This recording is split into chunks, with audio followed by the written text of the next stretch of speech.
Hello guys, SS voice explain channel में आप सभी का स्वागत है। The powerful magician is safe के लास्ट एपिसोड में हमने देखा था एलिशन एक गार्ड के फेस में यहाँ पे आ गया था और इस समय डीड्रेन जैसे ही बच्चे के ऊपर अपने नाइफ से अटैक करता है तो वो अटैक भी ब्लॉक हो जाता है और नाइफ भी चलने लगता है। इसी समय जो मेड्राइन है वो भी यहाँ पे आ जाती है और डीड्रेन से बोलने लगती है, काउंट डीड्रेन, ग्रेग सिटी के होने वाले काउंट को मारने की कोशिश करने की साजिश में अभी तुम्हें गिरफ्तार किया जाता है। और इस समय ये सब कुछ देखने के बाद और सामने की तरफ वही बच्चे को दोबारा से बात करते हुए देखने के बाद अभी जो काउंटेस है वो भी बहुत ही ज्यादा खुश हो जाती है और खुशी के मारे इस वक्त काउंटेस के आंखों से आंसू भी आने लगती है। और इस समय काउंटेस रोते हुए बोलने लगती है, हे भगवान, तुम्हारा बहुत बहुत शुक्रिया क्योंकि मेरा बच्चा अभी भी सही सलामत है। लेकिन जैसा कि अभी ये जो बच्चा है वो अचानक से अपने एक्टिंग से बाहर की तरफ आते ही डीड्रेन से ये बोला था, अब तुम्हारा खेल खत्म होता है। तो इस समय डीड्रेन बच्चे को इस तरीके से बातें करते हुए देख के बहुत ही ज्यादा सरप्राइज हो जाता है और बोलता है,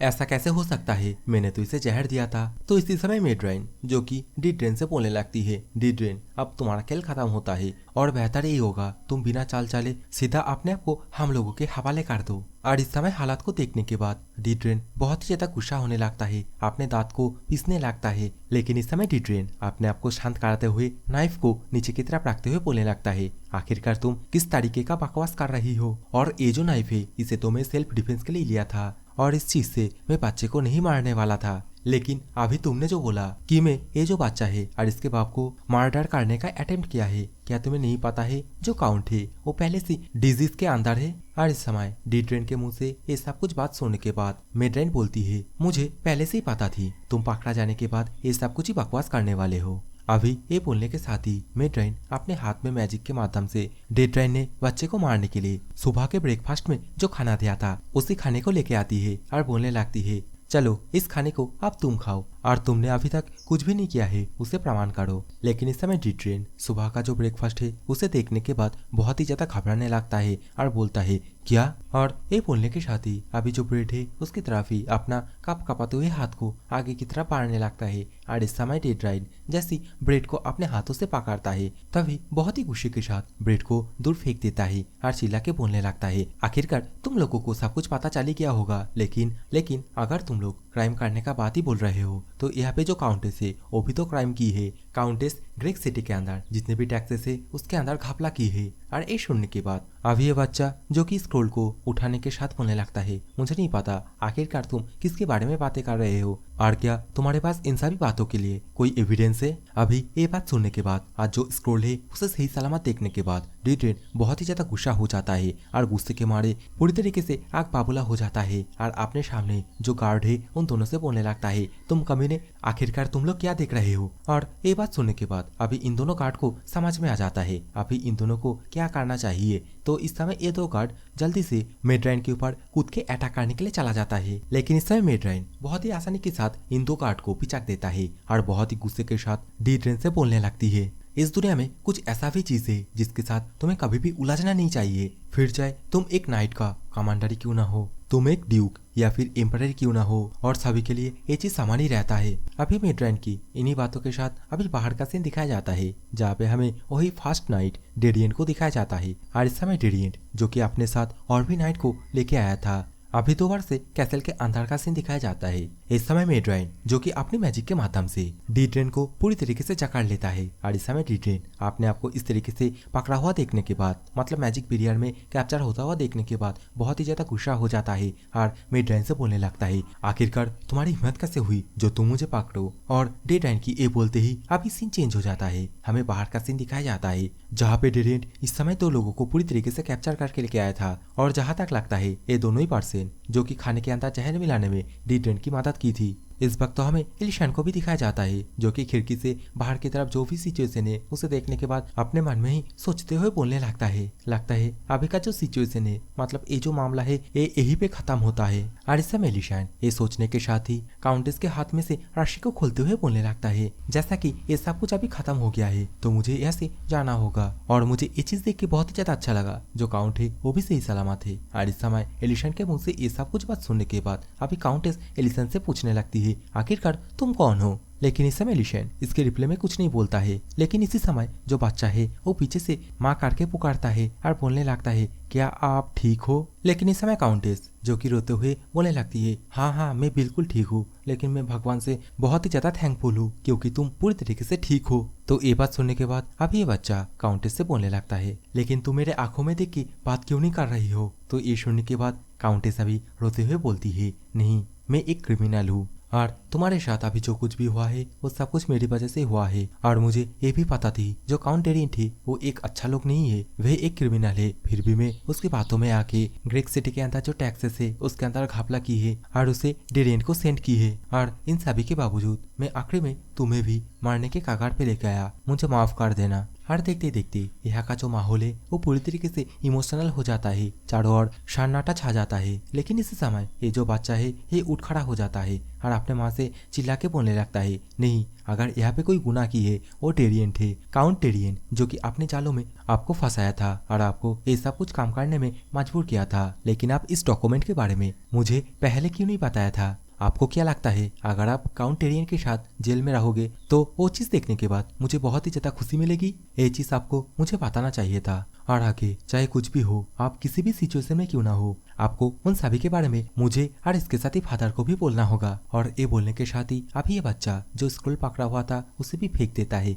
और फुट फुट के रोते हुए बोलने लगता है, चाहे कुछ भी हो जाए हम लोग हमेशा से आपके साथ रहेंगे। और इसी बात के साथ देखते देखते यहाँ का जो सिचुएशन है और भी ज्यादा इमोशनल हो जाता है। अभी माँ और बेटा दोनों मिलके एक दूसरे को पकड़ के फुट फुट के रोने लगता है। और इसी सीन के साथ ये वाला सीन भी चेंज हो जाता है। अभी हम लोगों को एक कैरेज का सीन दिखाया जाता है और कैरेज के अंदर डी-ट्रेन को बांधा हुआ देखने के लिए मिलता है। और जैसा कि डी-ट्रेन इस समय कैरेज के अंदर एक कैदी की तरह बांधा हुआ है, इसी कारण डी-ट्रेन अभी सामने की तरफ जो सोल्जर है उन सभी से बोलता है, आखिरकार तुम लोगों को क्या पता है मैं कौन हूँ? जल्दी से ये जो रस्सी है इसे खोल दो। लेकिन ये बात सुनने के बाद भी ये गार्ड कुछ नहीं करता है। तो ये चीज देखने के बाद अभी ये जो काउंट है बहुत ही ज्यादा भड़कते हुए इन दोनों से बोलने लगता है, तुम लोगों को क्या लगता है इंपीरियल के अंदर मेरा कोई जान पहचान नहीं है? एक बार मैं वहाँ से बाहर आ जाऊँ उसके बाद मैं तुम दोनों को मार दूंगा। आखिरकार तुम दोनों का हिम्मत कैसे हुई? मैं काउंट डेरियंट हूँ। डेरियंट इस समय ये सब कुछ बोल ही रहा था तभी ऊपर की तरफ हवा में कोई सर्कल क्रिएट करके, मतलब मैजिक जैसा कुछ क्रिएट करके आ जाता है और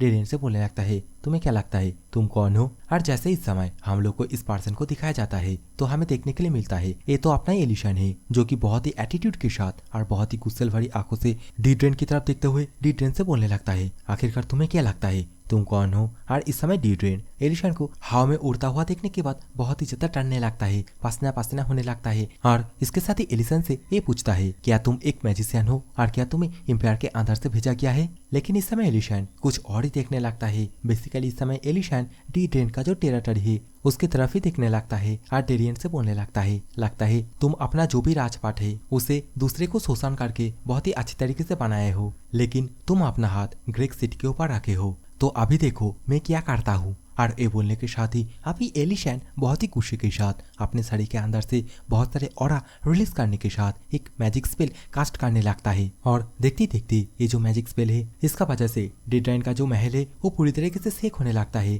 और पूरी तरीके से चकनाचूर हो जाता है। और इस समय ये चीज देखने के बाद डी-ट्रेन पूरी तरीके से सरप्राइज हो जाता है और बोलने लगता है, आखिरकार अब तुम क्या कर रहे हो? नहीं ये नहीं हो सकता, मेरा महल। और डी-ट्रेन का ये बोलते ही अभी सीन चेंज हो जाता है। हम लोग को काउंटेस को दिखाया जाता है और इस समय काउंटेस सामने की तरफ कुछ देख के बहुत ही ज्यादा सरप्राइज होते हुए बोलने लगती है, आखिरकार ये क्या है? और ये सुनने के बाद अभी सामने की तरफ वो बच्चा बोलने लगता है, आज हम एक साथ बाहर खाएंगे और मैं आज एक पार्टी ऑर्गेनाइज किया हूँ। और ये बोलने के साथ ही जैसे ही पूरा टेबल का सीन दिखाया जाता है तो टेबल में हमें एलिशन के जितने भी दोस्त थे सभी को दिखाया जाता है। इस वक्त रेन सामने की तरफ इतने सारे क्रीमी केक को देखने के बाद बहुत ही ज्यादा खुश हो जाती है और बोलने लगती है, देखो ये सभी डिश कितना ज्यादा खूबसूरत लग रहा है। साइड में माचो मैन जो कि रेन से बोलने लगता है, तुम ज्यादा मत खाना नहीं तो तुम रातों रात मोटी बन जाओगी। जहाँ पे ये बात सुनने के बाद रेन माचो मैन के सिर पे जोर जोर से मुक्का मारने लगती है और दूसरी तरफ वहीं पे रोरिन एंड एलेना दोनों ही सामने की तरफ इतने अच्छे खाने को देखने के बाद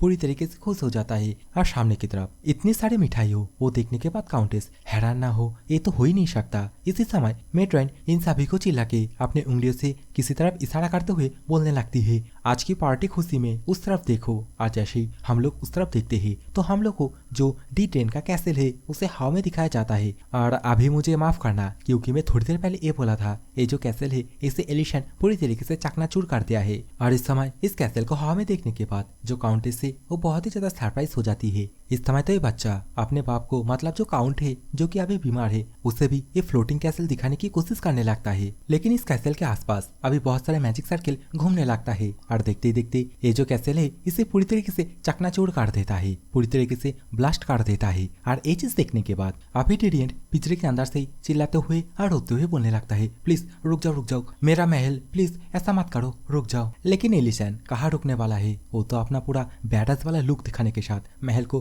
पूरी तरीके से तबाह कर देता है। और महल का तबाह होने की वजह से यहाँ पे अभी आतिशबाजी होने लगता है। और इस चीज को अभी ये बच्चा अपने फैमिली के साथ डिनर करते हुए एंजॉय करने लगता है। और इसके साथ ही अभी ये जो काउंटेस है वो रोते हुए जो मिठाई है या फिर जो भी है उसे खाते हुए बोलने लगती है, आज का जो डिनर है वो मेरे लिए सबसे ज्यादा बेस्ट डिनर है। और देखते देखते यहाँ पे जितने भी लोग हैं वो सभी लोग भी अभी डिनर को ठुस ठुस के खाने लगता है। और इस सीन के साथ अभी ये वाला सीन दोबारा से चेंज हो जाता है, हम लोग को रात का सीन दिखाया जाता है। कैसल के अंदर इस समय काउंटेस जो कि खिड़की से बाहर की तरफ जो चांदनी रात है उसे देखने के बाद बहुत ही ज्यादा खुश होने लगती है। और इसके साथ ही जो काउंट है उसे खाना खिलाते हुए बोलने लगती है, तुम बच्चे के बारे में चिंता मत करो, इस बार मैं पिछले बार की तरह बुद्धू नहीं बनूंगा। और ये बोलने के साथ ही अभी काउंटेस काउंट का मुंह साफ करते हुए काउंट से बोलती है, मुझे तुम्हें कुछ बोलना है लेकिन मैं ये नहीं सोचा था मैं ये तुम्हें अभी बताऊंगा, मैं सोचा था इस बात को मैं तुम्हें किसी और दिन बताऊंगा, लेकिन छोड़ो अभी मैं तुम्हें बता देती हूँ तो ध्यान से सुनना।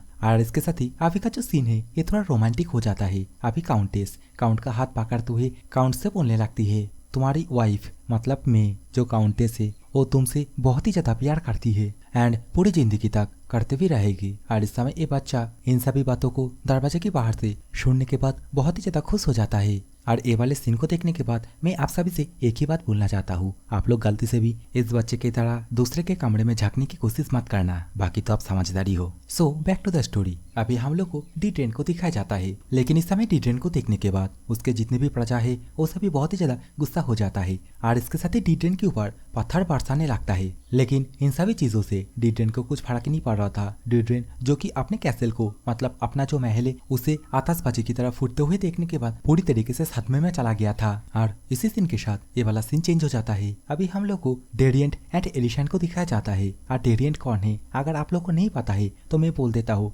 डेरिएंट इस एम्पायर के अंदर फर्स्ट नाइट है। अभी एलिशन डेरिएंट को गुड जॉब बोलता है, लेकिन इस समय डेरिएंट को एलिशन ये भी पूछता है, आखिरकार तुम्हें कैसे पता चला यहाँ पे ये सब कुछ हो रहा है, क्योंकि रूरिन को तो मैं बस जो मेड्राइन है उसे ही किडनैप करके लेके आने के लिए बोला था। और ये पूछने के साथ ही अभी एलिशन दोबारा से जो डेरिएंट है उससे माफी मांगते हुए बोलता है, मुझे माफ करना क्योंकि अभी का जो सिचुएशन है उसे देखने के बाद मुझे एक कदम उठाना पड़ा, लेकिन जो आलू मोटा भालू वाला ड्यूक है वो इसके बारे में कुछ नहीं बोला। तो ये सुनने के बाद अभी डेरिएंट एलिशन से बोलता है, हाँ पहले वो भी थोड़ा कंफ्यूज हुआ था, लेकिन जब उसे पता चला इसके पीछे तुम हो तो वो कुछ नहीं बोला। और अभी ये जो काउंट डेड्राइन है इसके साथ जो कुछ भी हुआ है इसे वो आलू मोटा भालू वाला ड्यूक अगर देखेगा ना, मुझे लगता है वो भी पूरी तरीके से सुधर जाएगा। अभी ये बोलने के साथ ही डेरिएंट जो कि अपने मन में ही एलिशन की तरफ देखते हुए बोलने लगता है, इसमें कोई शक नहीं है जो एलिशन है वो पहले बहुत ही ज्यादा ताकतवर हुआ करता था, लेकिन अभी देखो एलिशन का करंट जो पावर है इसे देखने के बाद मुझे ये लग रहा है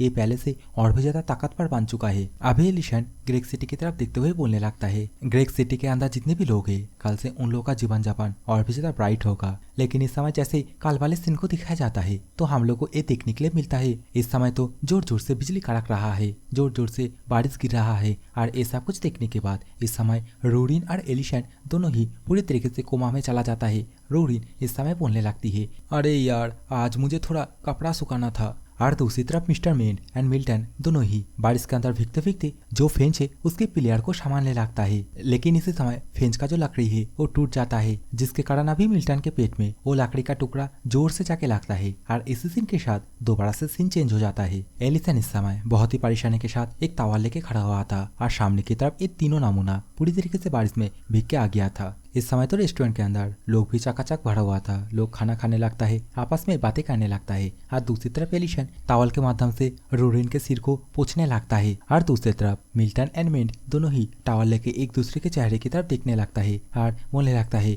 अपना अपना साफ कर लो। अब एलिशन रोरेन के बालों को पोंछ ही रहा था। इसी समय रेस्टोरेंट के अंदर एक और पर्सन एंट्री करता है और ये जो पर्सन है इसका नाम होता है डेवेन। और ये जो पर्सन है ये देखने में बहुत ही ज्यादा हट्टा कट्टा लग रहा था और इसका भी कोई एक बैक स्टोरी होगा। शो जानेंगे उसे नेक्स्ट एपिसोड में। So take care, bye bye, love you all.